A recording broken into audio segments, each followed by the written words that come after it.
from selling something that Nepal produces and sends out to selling something that Nepal has and doesn't have to send out, which is tourism. It's such a fragile, so fickle, but I find navigating that quite a lot of fun. So it's a quite flat playing field. There are some big players, but they're not so big that they're just lapping up everybody and taking them out of monopolizing the whole thing. No? I think the biggest mistake that we made right at the start was allowing being too complacent and taking it too easy in developing our products.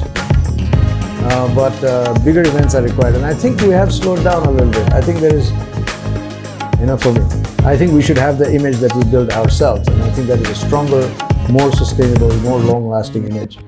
Because these guys, if the business goes down, they'll go away.